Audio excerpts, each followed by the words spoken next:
I'm Troy Thompson.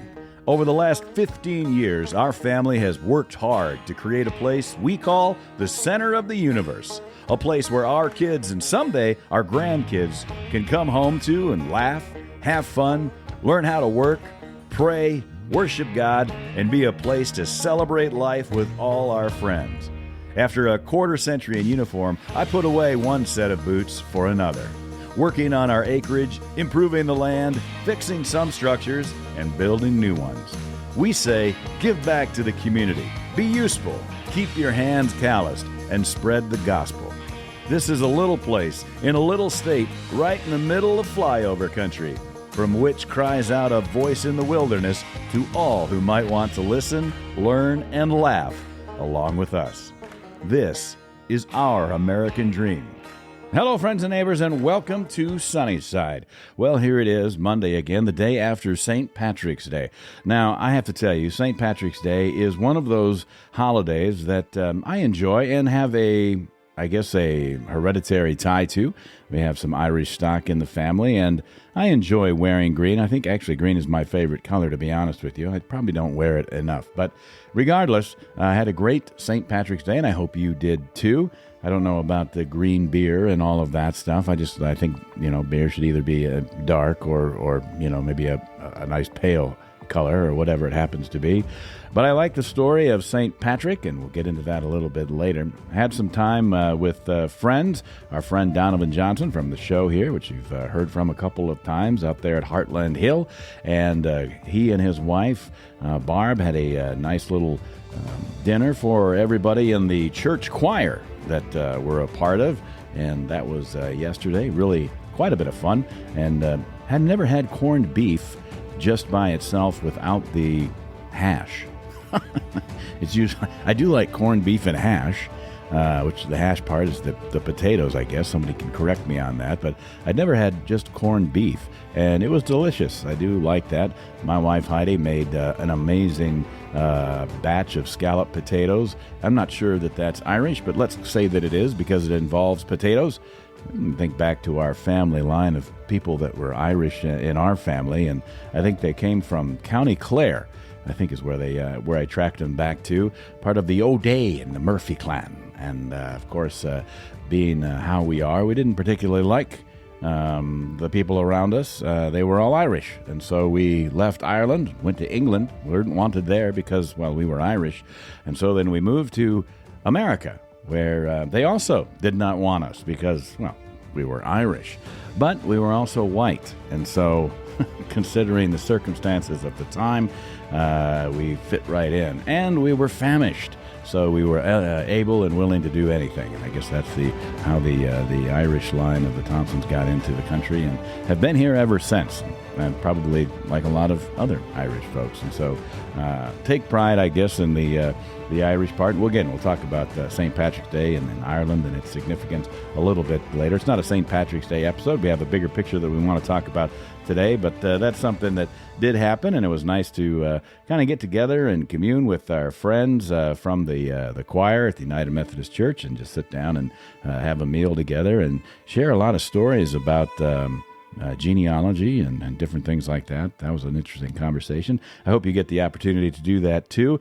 Getting together with people in the church and with the church and around the church, I think that's a good part of our, what we're trying to talk about today. And so we'll get into that in a little bit. But speaking of Heartland Hill, what our friend Don Johnson and his wife Barb are doing, my wife Heidi this week came home, and she had, of course, been listening to the last week's episode, which was with Rick Wiley from the NYPD to Forest City as the ice cream shop, Sweet Emmy Lou's, and with the Cabin Coffee store. And, she said, we buy coffee. We get our coffee a lot of times from Costco. We have it shipped to us, so we have a particular brand that we like. And she's like, maybe we should just buy it from. Why wouldn't we just buy it from Cabin Coffee? Because they have great coffee and all kinds of different stuff, and it's right here in town. We should do that. And I'm like, agreed. Let's do that. And of course, we like to have ice cream too, but so does Joe Biden. Heck, who doesn't like ice cream? Ice cream, you scream, we all scream for ice cream. And they have Sweet Emmy Lou's. We heard about it last week on the program with Rick Wiley. And they'll also sell ice cream to you in containers, and you can take them home and enjoy it all week long. So again, she said we should just be doing that. And of course, we do order some things that we can get now from Don. We got 4 dozen eggs on Sunday. Picked them up there just after we got done with our afternoon meal for St. Patrick's Day. 4 dozen eggs, and we also picked up some chicken, and I think we got and Barb makes these amazing sourdough bread. I guess what it's called, right? Sourdough bread, yeah, sourdough bread loaf, and so we got a round of that. And it's just delicious, and I think you should check out Heartland Hill and place an order or visit them on Facebook, because we told them I think that they're a little underpriced, to be honest with you, for that bread. It is delicious, and everybody wants farm fresh eggs, and why wouldn't you? So I've said in the past that I like Prohaska eggs. They're just south of us a ways. A couple of boys started that company as kind of a school project, and now they've been going strong for quite some time, and I still prefer to buy that if I'm in the store buying eggs, but with my buddy Don just down the road as well, might as well go and get those farm fresh eggs. My mom will drop off eggs here at Sunnyside. She's she's just across the road, also has chickens, and she'll just drop off eggs as well. And we go through a lot of eggs. I don't know if your family does that, but with growing boys, they seem to go through quite a few eggs, and I like to have a nice just plain omelet sometimes. You get the butter going, and then you whip those couple of eggs together, really, really Julia Child style, really hard there, and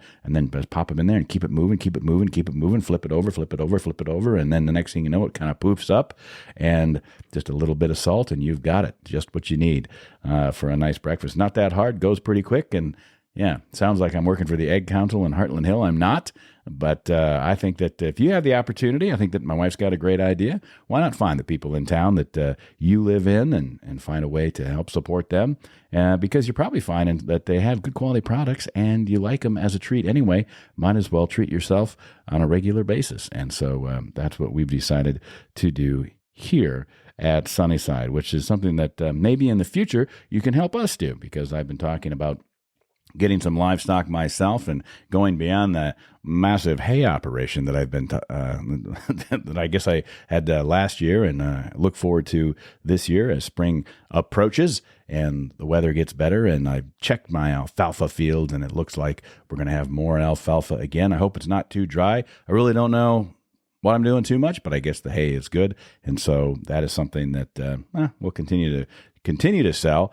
But maybe we'll get some goats, or maybe we'll get some sheep, or maybe we'll get some pigs, or even cattle. I think we've talked about that on the program before too. And when the time comes, we'll let you know. We'll get our website built, and maybe you can get some stuff right here from Sunnyside, wherever you happen to be. Now, let's think about a couple of things. Speaking of spring coming, we just got back from a spring break. Sounds like I'm having difficulty speaking today. A spring break trip to Sarasota, Florida, which was the first time that our family had ever been to Sarasota. We flew down there with 3 other families and rented a house, which is much cheaper to do it that way. Had a beautiful house. We were kind of on a canal there. Great big house, room for everybody. Cooked our own meals. Went out, did some shopping, did some fishing, did some great fishing. Went out deep out there. Well, it's not that deep. When you go out in the Gulf, you have to go quite a ways, maybe like 100 miles to get out to the really deep water. But I'd say we were in that 60 to 70 foot range, and caught a lot of snapper. We caught some grouper, and we had just a ton of fish that we all enjoyed, the 4 families together, and we had fish for a couple of days. Also ate at some great restaurants, and we did do a little bit of miniature golf in Sarasota. They've got a place that Tiger Woods put together. I suppose it's a chain, and I think it's called Pop Golf or something like that. And that was a lot of fun. I did get a hole-in-one. Did not win the game, but did get a hole-in-one. My niece Finley, who's been on the program and some of our skits, she also got a hole-in-one. We were golfing together, but we kind of rounded out the bottom of that entire group of 15 of us that were playing at Pop Golf. It's a beautiful place if you've never been, and you kind of like miniature golf, but you don't need all the windmills and all of that stuff. This is just like it's a miniature golf course, and it was a lot of fun. So I would endorse that. I think that's a fun place. And having had that conversation a couple of weeks ago with Mark Klaus, talking about the stories of golf and how who he appreciates in the game of golf, I think that we can. I think it was the right time to go and experience some quality miniature golf when we went down to Sarasota. While we were in Sarasota, of course, we did get. We were there during the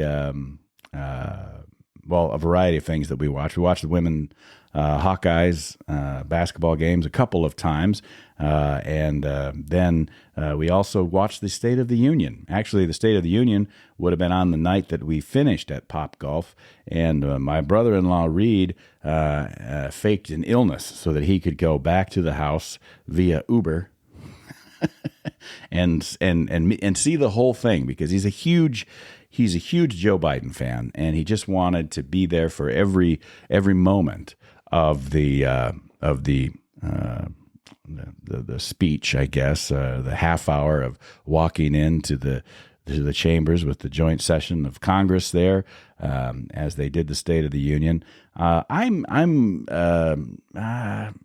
of the opinion that I like the State of the Union the way George Washington did it. Just write a letter of the things that you did and let it go at that. But we've become a society so enamored with our, with politics, with pop culture, and we kind of create this. I don't know. It's almost like we've got a king or something, and it doesn't matter who the president is. Joe Biden, he does his thing, and Trump before that, and they all bring in, and every president has done this since they started doing it on television. It's really become quite a deal. And in the last, I guess, few times, it's gotten a little bit out of hand, and it'll probably continue to get more out of hand as Congress becomes more dialed into their social media accounts. I don't know what Taylor Greene was doing with her getup and her outfit there, but people were just trying to stand out. And part of me says I kind of like it, in the sense that it reminds me a little bit of like when the Prime Minister of the United Kingdom goes and addresses Parliament, and everybody kind of shouts and yells at him or her or whoever it happens to be, and they just have this repartee back and forth, as they do that. But that's not what we want. Some people want the State of the Union to be just this magnificent speech where they talk about all these highfalutin ideas and all of these things that they've accomplished. That's okay if that's actually things that they accomplish. Sometimes it's a way for presidents and actually many governors do a State of the State address, and they lay out their plan for the future. That's okay too, as an executive, I suppose. Then, of course, what they do is they typically, any president will bring in some token people that they want to recognize to help, bolster up whatever argument they're attempting to make. And they don't like to be interrupted. And so in that way, they're a little bit different than Parliament, where they do interrupt, but they also are debating frequently. And we don't do debates. Our legislative branch does not debate our executive in person. They go back and forth via the media, and the media, depending on what side it seems to be on that day, has their own perception of what it is that they want to cover. So we don't always get, I suppose, we don't get a debate at all. What we get is, two sides, poured, into a bucket for us by the gatekeepers in the media. And so you're just kind of left to make your own decision. And I'm not certain that if there actually was a debate between a president and a member of Congress, whether the Senate or the House or whatever it happens to be, I don't know that our president would be able to handle that type of back and forth. And Joe Biden, of course, came from the Senate, so he's probably got some experience with that debate. They all have their own style. Certainly Trump would have his own style of debate. It would, maybe it would have involved a little bit of more name calling. Barack Obama came from the Senate. George Bush, not known for his great speaking ability, had been a governor, and none of those, and he wasn't particularly going to necessarily debate anybody in Congress either. But if, to be fair, on the Parliament side, the prime minister, comes from and is elected by Parliament, and that to be the leader of the country at the king or queen's behest. So it's a different system, and I'm not advocating for what they have in England. I just kind of think that we're heading down a road where it becomes much more of a circus than it's already been for a long time. And as far as I'm concerned, the State of the Union can just be written down. It can be disseminated. People can read it. They won't, but they could if they wanted to. And instead, we prefer to have this unnecessarily long, drawn-out theatrical production of a speech that ended up being a stump speech for the kickoff of the Biden campaign. And I guess that's how it is with any president. I'm just kind of sick of it. I'm sick of it. And I think we were sitting around in Sarasota and watching it as good citizens do. We pay attention to the news.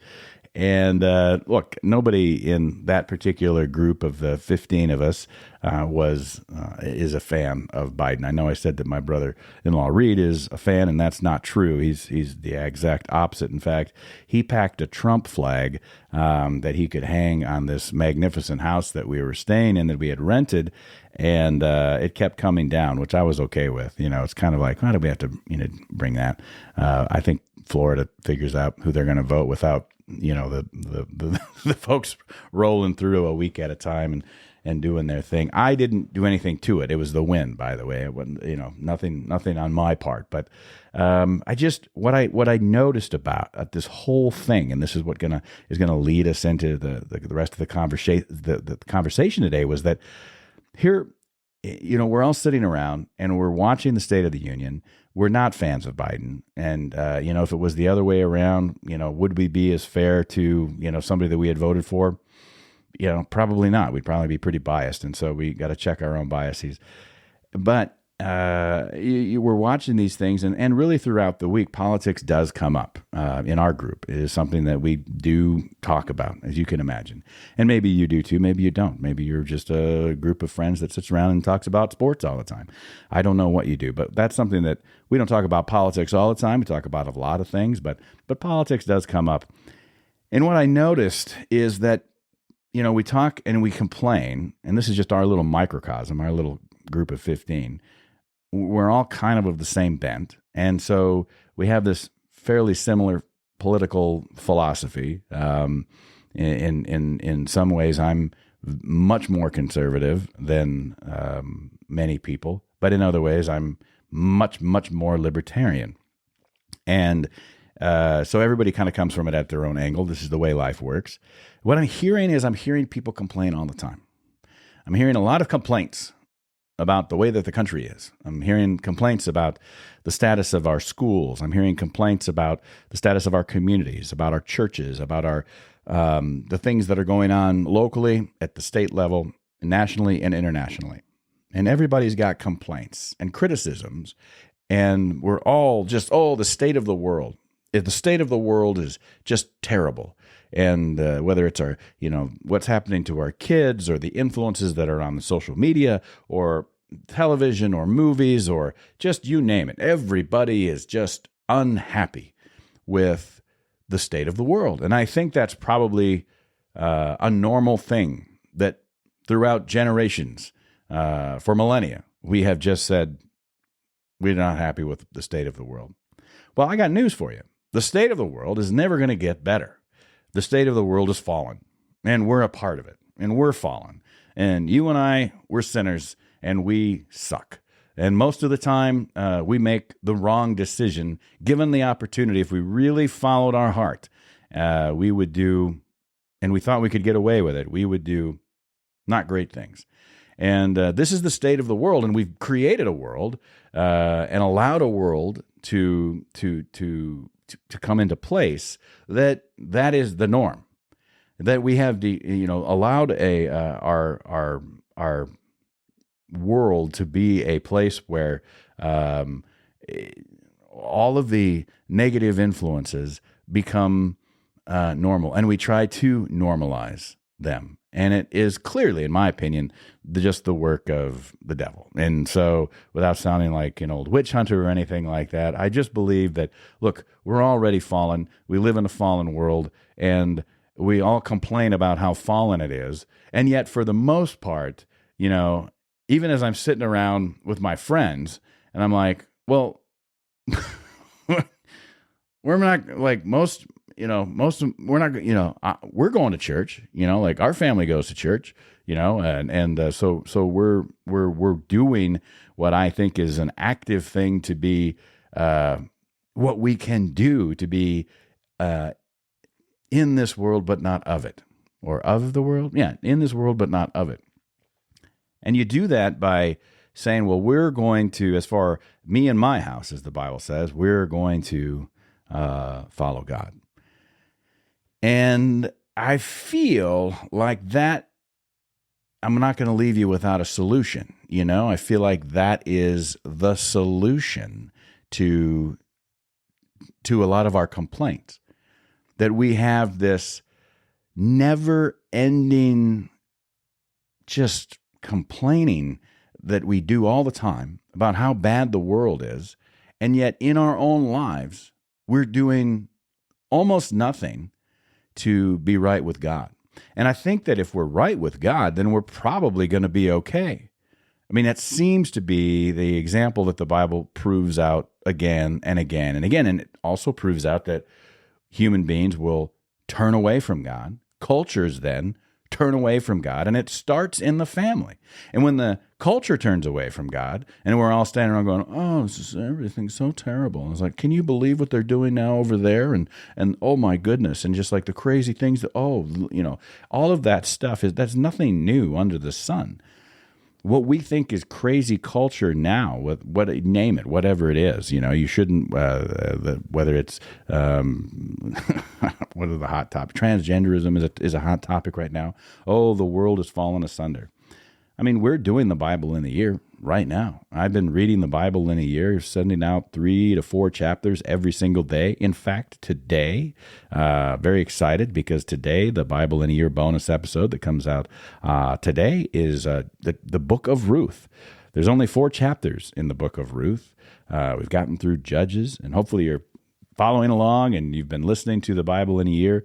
It's a great way to get the Word of God into your life. It only takes, 10 to 15 minutes, and it's been really good for me. And even though I'm pretty sure I'm not saying all of the places of the towns and the countries and the names of everybody correctly, I feel like it's been a very, very good thing for me, and it's kind of a passion project, and I know that people are listening because I can, kind of follow along and see how many downloads there are for each episode, and I appreciate you if you're listening to that. I hope it's really making a difference in your life. But if you have been following along, well, you know that the Israelites did all of the same things, or they dealt with nations next to them that were doing the very same things. And when those nations ended up influencing the Israelites went astray. They kind of bent away from God, and then things went wrong for them. And that is it just never ends. It's like the constant story of the Bible. So that by the time you do get to the New Testament, the whole world is bent away from God. And even the Israelites, the Hebrews at that point, are blind to the Savior. Next week, we will be, I'm so excited about this, we'll be talking, we'll be doing our second Resurrection Roundtable, which is going to be great. It's going to be next week. Next Monday, we'll be dropping the Resurrection Roundtable version 2 in our second season with pastors Doug Farrell of Calvary Baptist Church. We'll have Denny Hudson from First Congregational Church, and we'll have Bob Snitzer from Pilot Knob Lutheran Church. So once again, 3 different denominations, and we'll be talking about the Holy Week. But particularly this time, I've asked the pastors to come in with a mindset of talking about how Christ is present in the Old Testament. And that's been something that has become pretty apparent to me as I've been doing this Bible in a Year experience, and maybe hopefully for you too, as you're listening to it, that you notice that there's just premonitions and prophecies and promises, lots of P's there, of Jesus in the future, the Savior, and how that's going to happen, and the value of all these crazy sacrifices that the Israelites had to do. All of them. I mean, just like, here's two doves, split them in half, and how to do it in Mosaic law, all these different things in the Pentateuch, which we're now through, and we're into. Today we're start and finish the book of Ruth, and then we move on to 1 Samuel tomorrow. So we're in it. In the Old Testament, and it's getting, to be honest, it's getting a little more interesting as things get a little bit more exciting, perhaps, than maybe Leviticus or Deuteronomy. Depends how you look at those, or Numbers. However you might have viewed those. It does continue to build forward, but in every circumstance, you see the promise of Jesus in there, and you also see that the people of Israel, being human, and not being God's people because they're better, but because they were given the promise to carry the promise that brought us Christ. And so throughout the entire Old Testament, they have their ups and their downs, just like you and I do, whether it's the family, the individual, the family level, or as a nation. And they have, terrible things that occur to them throughout history, and that continued on and continues on to this day. And I'm not just talking about the Israelites, the Jewish people. I'm talking about you and I. We're fallen. The world is fallen. We have this opportunity. We have the word is out there. The gospel is out there, and we continue to ignore it. And you think about the problems that we talk about on the day-to-day basis, all the things that we don't like, whatever it happens to be, whatever side of the aisle, if you're still doing the one side of the aisle or the other, as if it's a dichotomy, because it isn't. It isn't. As I've said many times before, there are many different ways of looking at things, and I think we should have as many political parties as we do NFL teams. So there should be 32 parties overall, and none of them should be very powerful, because parties will disappoint you. Their whole purpose in life is to attain and maintain power. So they'll tell you whatever they want to hear. Republicans will say they don't want big government. They want, a better economy. They want to reduce taxes, and they never do hardly any of those things. And then Democrats say that they're going to take care of the poor and the impoverished and the downtrodden and the victims. And then what they do instead is, in order to maintain that power, they make everybody poor and downtrodden and a victim. And again, nothing good comes from that. That's just the power of the party. And if you put your faith in the party, if you put your faith in a person, you're going to be incredibly disappointed. And yet we complain all the time. What we should be doing is we should be going to church. You should be taking your family to church. You should be finding a good Bible-based church, and you should be taking your family there. And it's like, oh, it's a pain in the butt for you to get up in the morning on a Sunday. Oh, I've got to go do that. And I'd rather sit around in my, loungewear and watch sports or watch a movie or go, do something entertaining for myself. Or maybe I just have to run the kids around because they're involved in so many activities. And for whatever reason, we've allowed children's sports to be on Sundays, and that's when we go and watch them play these sports. And I did it too.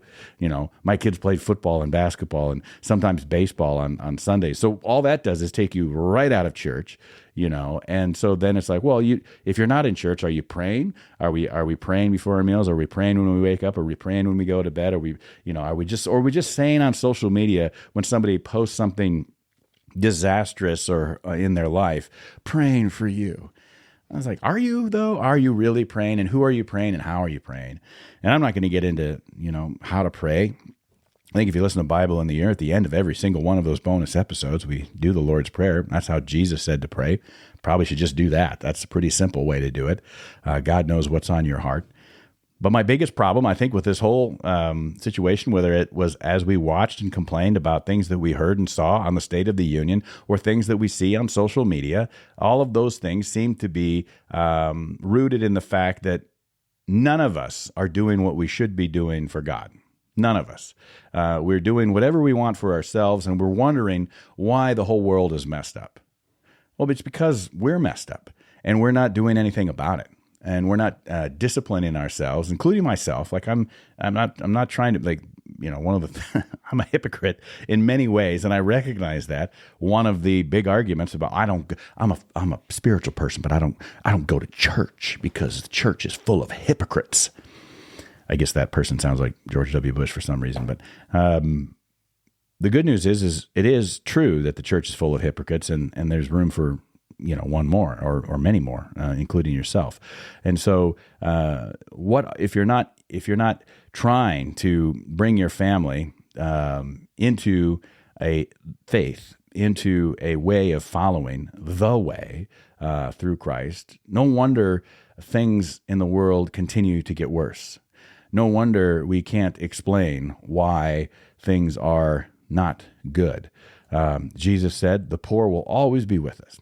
And that's true. And, how we take care of the poor and how we deal with one another, person to person, matters.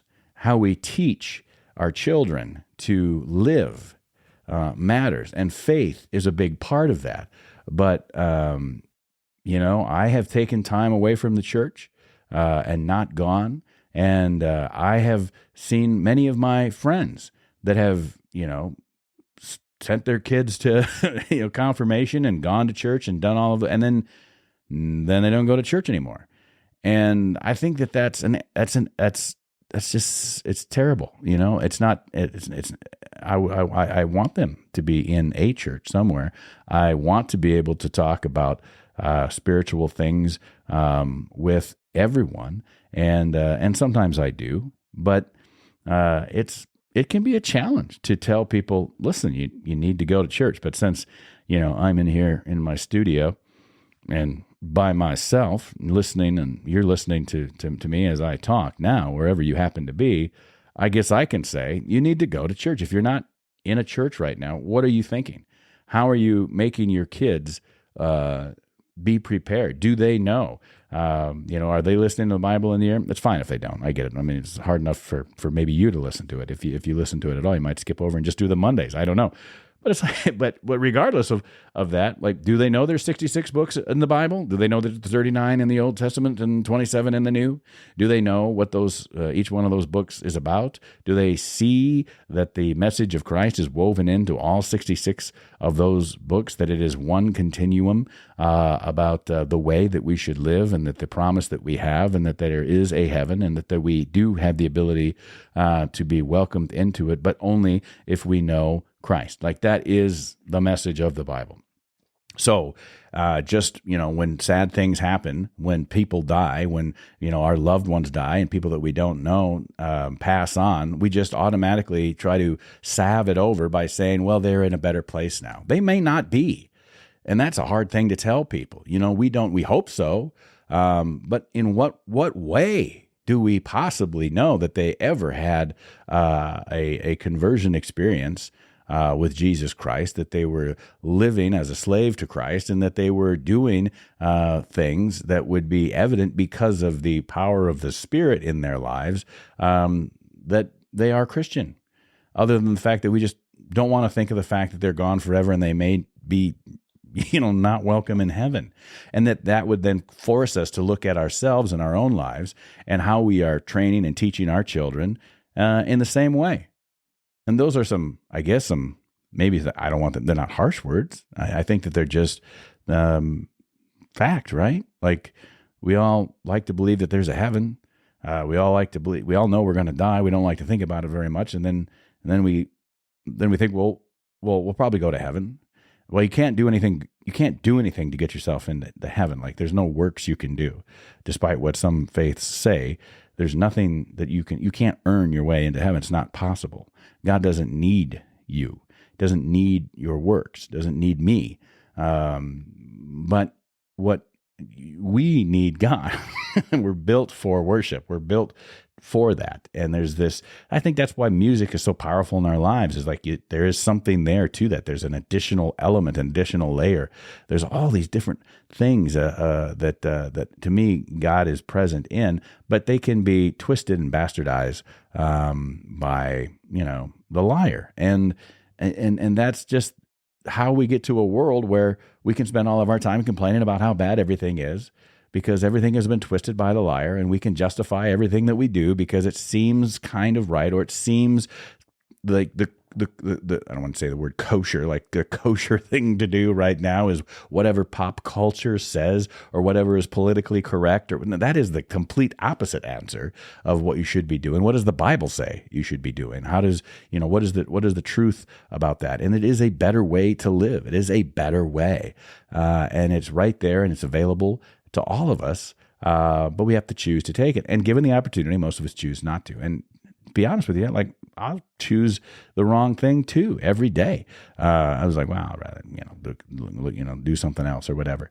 But thank God I've obligated to do this Bible in a year thing, and it has been impactful for me. So I guess I've rambled on long enough about this complaining process. Before we complain on social media, before we go out there and think about how we're going to respond to a particular tweet or something that is posted that we saw on Facebook or Instagram or whatever, there's a zillion places, I guess, that you can communicate, whatever it happens to be. God forbid TikTok or who knows, all the different media entities that there are out there and available to us and our kids. Maybe before we do that, we ought to think, how would those be posted? If we were maybe what we should do is we should just post, if you're going to post something, you should post like Solomon, like a proverb, because the wisdom in Proverbs is there. We haven't gotten to that yet in Bible in the Year, but we will. And in my mind, I was thinking about that, and I'm just like, well, wouldn't it be great if King Solomon could just write our posts for us, our tweets, or whatever it is that we're doing on social media, and nothing more than that was already written, the wisdom that was already there from the wisest person in the world, right? Like, wouldn't social media be a completely different place if King Solomon had a Twitter account? And now, a King Solomon tweet. At Real Donald Trump, let another man praise thee, and not thine own mouth, a stranger, and not thine own lips. At Neil Tyson, the glory of God is to conceal a thing secret, but the king's honor is to search out a thing. At Elon Musk, commit thy works unto the Lord, and thy thoughts shall be directed.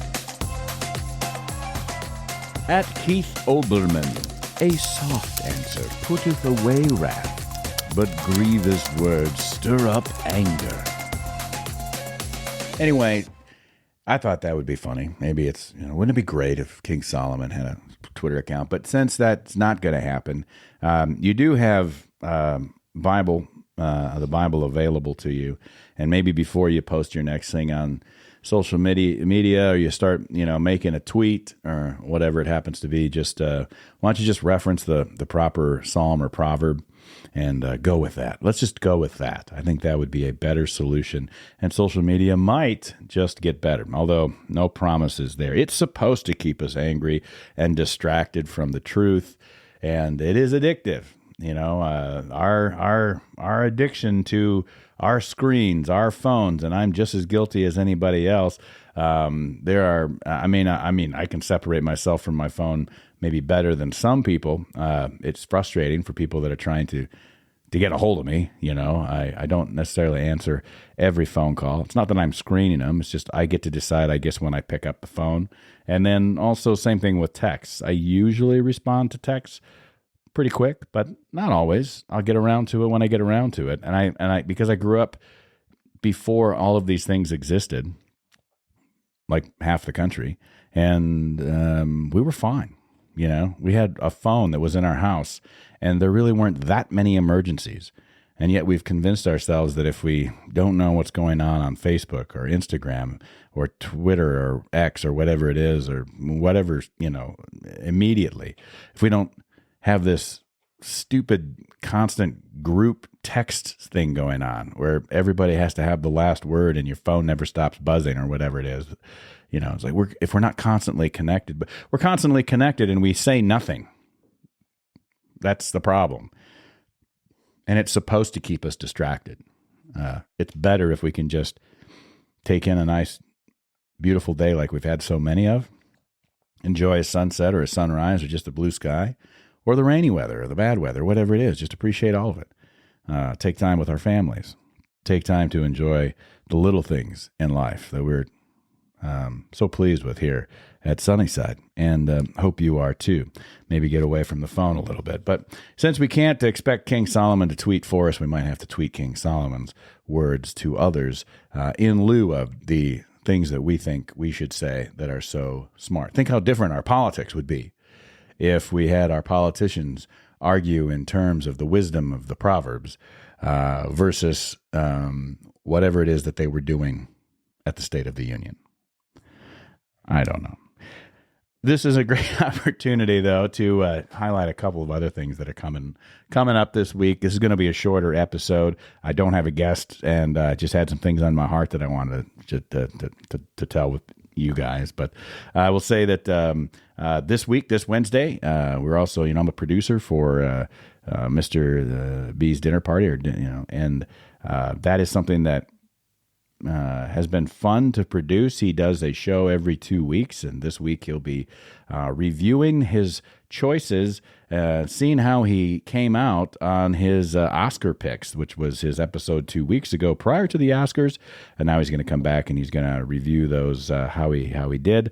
That'll be this Wednesday. They drop every other Wednesday, and so Mr. B's Dinner Party will be coming out this week, and hope you take a moment to find that on your favorite podcast platform and check out Scott Bertelsen and Mr. B's Dinner Party. Hi, this is Scott Bertelsen. I was a public education instructor at Forest City High School for 39/40 Hooks counting years. And during that time, I learned a lot about myself and life, as I still am now in my retirement. That's why I am hosting Mr. B's Dinner Party on this podcast platform, and I hope that you will join me at the dinner table for conversational morsels for the mind. Now, you may be wondering what that is. Well, you'll have to tune in to find out. But let me guarantee you will leave my dinner table feeling full and feeling satisfied. Join Mr. B's Dinner Party from Sunnyside Farm Studios every other Wednesday, premiering August 23rd, 2023. Hope that you will join me for Mr. B's Dinner Party on this platform. I'll tell you something about Scott Bertelsen. He's been on this show, and we've had him, in the first season as a guest here at the Sunny Side of Life. Very excitable guy, and his show is no different. Editing his show can be a bit of a challenge sometimes, and I've told that to him before. I said, if you could just, maybe just kind of maintain your high notes just a little bit more, it wouldn't be so difficult to edit. But he does movie reviews, he does TV show reviews, and he got me watching some of the TV shows that he recommended. I still haven't gotten him to watch Blue Bloods. I don't know what he has against Tom Selleck, but he did help me out with last week's parody skit that parodied Blue Bloods, which is one of my favorite TV shows, as mentioned, and that he was the other voice on that. So thanks to Scott Bertelsen for being the other cop talking about the Souvlaki killer, and he had a hard time saying Souvlaki, and but we got through it. He was my director in high school in theater, and then I get to direct him sometimes for these audio skits, and it's kind of fun and a little different directing your former director in that way. But so that's coming out on Wednesday. Check it out, Mr. B's Dinner Party. He'll come out the next couple episodes with some conversations with some middle school teachers. He's got some other interviews lined up with some high school teachers down the road, and he's just always got some interesting reviews and funny stories to tell, which is which is good. Now, they also, finally, season 3, the other show that I produce is the Waldorf Gridiron Club podcast. That's actually the first podcast that I was ever a part of, and it's the first podcast that I produced, edited, and got out on this format. And so that was actually what I did to learn how to do a podcast. So before I could do the Sunny Side of Life, I had to learn how to edit. I had to learn how to do all of the production and kind of the recording process and get the equipment and get a feel for it. All of that stuff had to be done, and we did that with the Gridiron Club. We're in season 3 now, the Waldorf Gridiron Club podcast. Andy Buffington and I co-host that. We had the opportunity to sit down with head coach Tyler Chapa of the Waldorf University football team, now in his second season. Of course, my son Jack is going to go play for Waldorf University, and so very excited about this coming season and the next few seasons. Overall, just always excited about Waldorf University football. We think it's the best small college football experience in America, and we're doing everything that we can as a Gridiron Club to help make that happen. So a lot of my listeners are also listeners of the Gridiron Club. You'll be happy to know that this Friday, season 3 begins with head coach Tyler Chapa. Is the mic hot right now? The Waldorf Gridiron Club podcast. So we've got some changes to talk about. Very exciting time Moly. here at Waldorf University. We're back, baby. Hey, we can talk about it. All right, let's go, boys. A brand new season. It's a brand new season. This is season 3. Woo. Troy, it's been a spell. You made me laugh about that. I know. Something we have not had in a very long time. Yeah, well, the first 4 games, the only one we have is that September 7th with St. Francis at home. Or you got a little Subaru. Why do you think a couch is going to fit in there? This is ridiculous. I'm taking the nootropics, so I'm really sharp. Then I deaden it with this. Good. Yeah. Healthy. Just water. Yeah. Mostly water. Yeah. Some grain. Put that in the bloopers. We've got 40 guys signed right now, and we'll probably end up, 60, 65, something like that. But It's great to have 4 city kids on the roster. It really is. And just local kids in general. he is an analytical dude. Oh, my gosh. She was like, the guy inside's a little creepy, so you need to go in and get it. And I said, don't call him creepy. There's a Ring camera right there. He's going to hear us. This is season 3 now. We're back, baby. I interviewed 25 people. I didn't get to talk football. I didn't get to go listen to speakers. I didn't get to do as much as I would like to do at a convention. There's no rules in podcasts. No, it's your deal. Yeah, we made some adjustments to practice, and the guys, the players are, we were doing boot camp. They were up every single day. Ready for the kickoff? It's the return of the Waldorf Gridiron Club podcast, season 3, starting Friday, March 22nd, on your favorite podcast platform. And forever and always, Go Warriors. I was really worried that you were going to forget that that's how you always signed off. actually, I think I nailed it.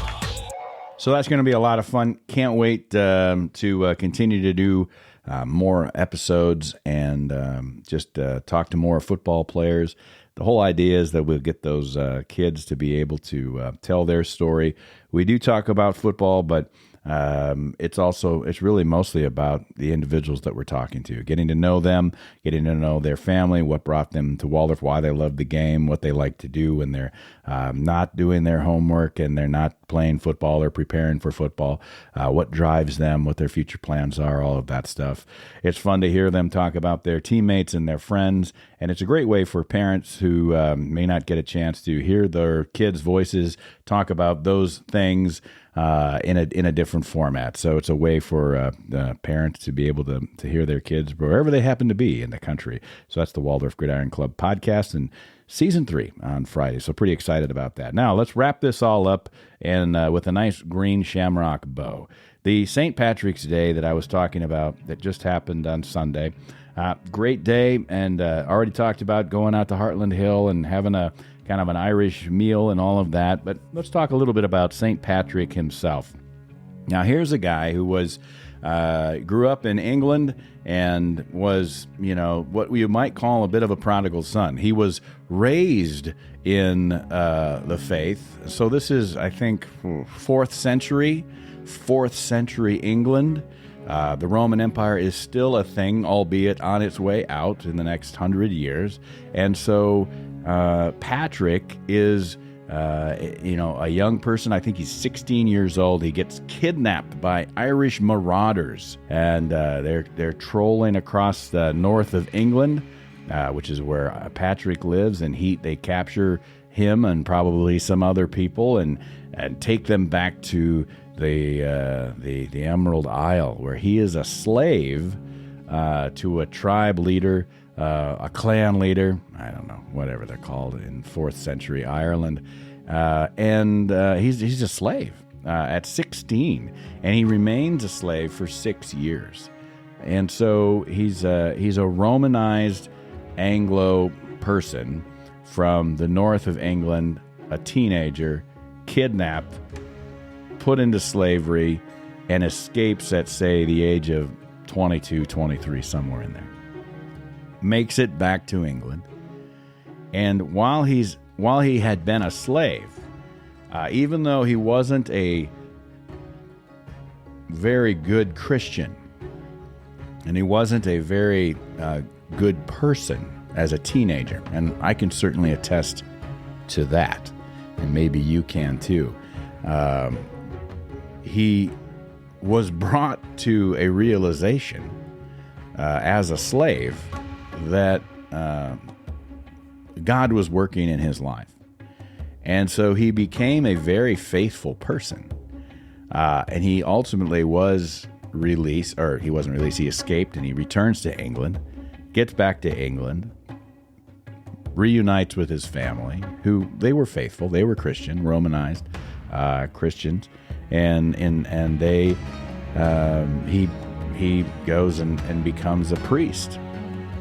He follows Christ into the priesthood, and eventually becomes a bishop, and does this for well over 20 years.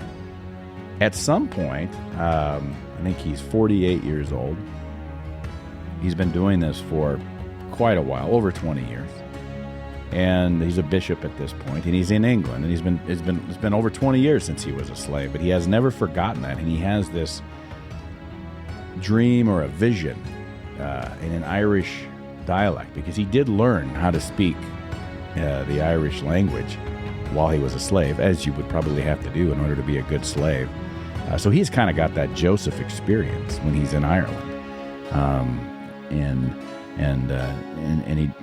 he must have done a good enough job to not get killed, and escapes, does all these, becomes a priest, becomes a bishop. He serves parishes and all of that stuff in northern England, in the Catholic Church, and but feels called to return to Ireland. And in this vision, there's with an Irish dialect that calling him back to Ireland.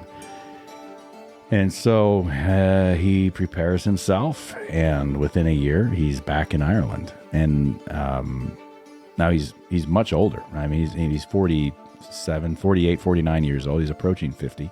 He's older than the expected life expectancy of people in that age. Now you're into the 5th century. I guess it'd be in the 400s at this point.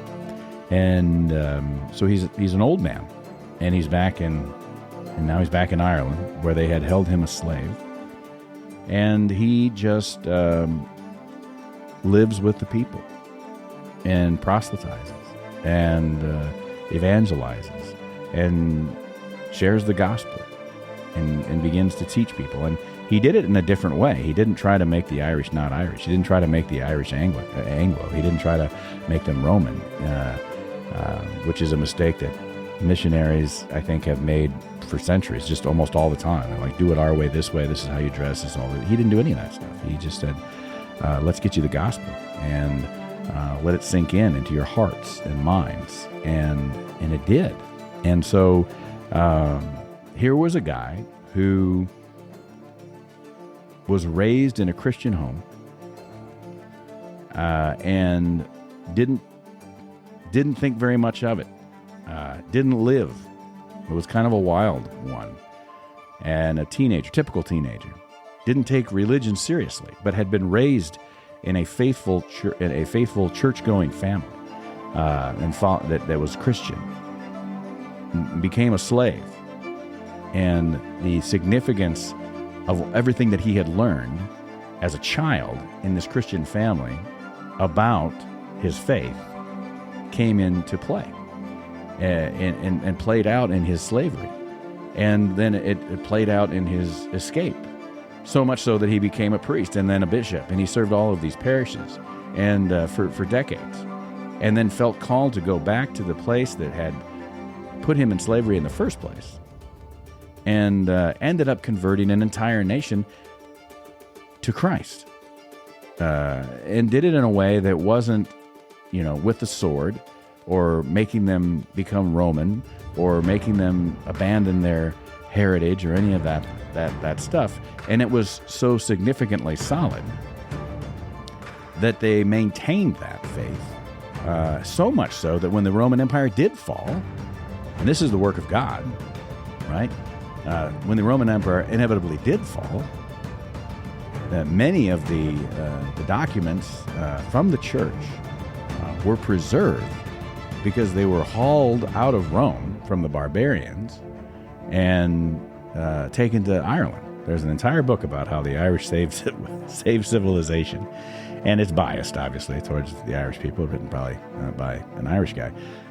But it's an interesting interlude into history about particularly the Dark Ages. Where did all of those things go from Rome, which had fallen, Constantinople, and the churches kind of split and did their thing, and all of these different, you could have seen Christianity, Western Christianity as it was known, and Western civilization completely disappear. As we know it today, it wouldn't have happened had St. Patrick not gone back in old age to the island that had held him captive, and through the work of the Holy Spirit converted an entire nation, and they then became the bank and trust, so to speak, of the papers and the scrolls and the artifacts of the church that fell when Rome fell, and perpetuated on in Western culture, Western civilization, the message of Christ. That's happened because you had a guy that was raised as a kid in a church-going family. And that was what struck me about St. Patrick's Day, my friends. Whether you're watching the State of the Union and you're making side comments about how bad the world has gotten, or you're reading social media and you're making the same commentary, or watching the news, which is infotainment, right? And making the same commentary about how bad the world has gotten. And yet you're still sitting there and you're not raising, you yourself are not making any changes, putting your heart in God's hands, and raising and taking your family to church and being a part of something bigger than yourself and giving them the foundation. That you don't know what will happen. Like, nations and entire civilizations are preserved and perpetuated in Christ, in God's plan, if you just do your job.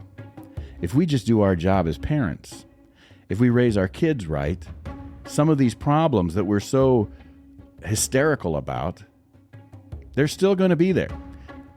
The Old Testament talks about men dressing as women and women dressing as men, and all these other deviant sexual activities and murder and terrible sins and all just terrible crimes. Just everything has already been done and imagined.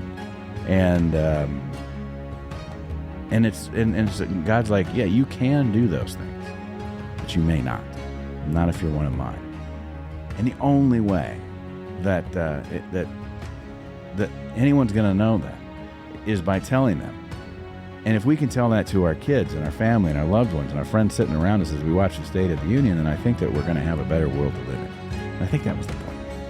And that's the point of this show, my friends. It's Happy St. Patrick's Day. It's now a day removed from that, or whenever you happen to listen to this. I hope that you take the opportunity to get yourself into a position to listen to the Word of God, make it a part of your day, grow with me like I do and hope to get better, and share that with your family and with your friends and be the sunny side of someone else's life. I want to thank all our friends and guests for stopping by for this episode of the Sunny Side of Life. All the Sunny Side of Life players who stopped by, creative support provided every day by my incredible wife Heidi and our fantastic 4 boys. Thanks to every one of our listeners. That means you. A big shout out to my brothers and sisters in uniform holding the line around the world. Share the word, folks. Let the people know what we're up to. Subscribe so you never miss an episode, and follow us on social media. All skits are written or adapted and directed by me, Troy Thompson, and are produced here at Sunnyside Farm Studios and delivered to all platforms by Buzzsprout. Music and sound effects are provided by Soundstripe. The Sunny Side of Life is a weekly production about our life on the family farmstead here in Iowa, the liberties we prize, and the pursuits which make us happy. Now, none of this is possible without Christ in our lives. For the Lord God is our sun and our shield. He gives us grace and glory. So may the Lord bless you and keep you, and may the sunny side of your life, liberty and pursuits, be in Christ, and made evident unto you each and every day, and give you peace.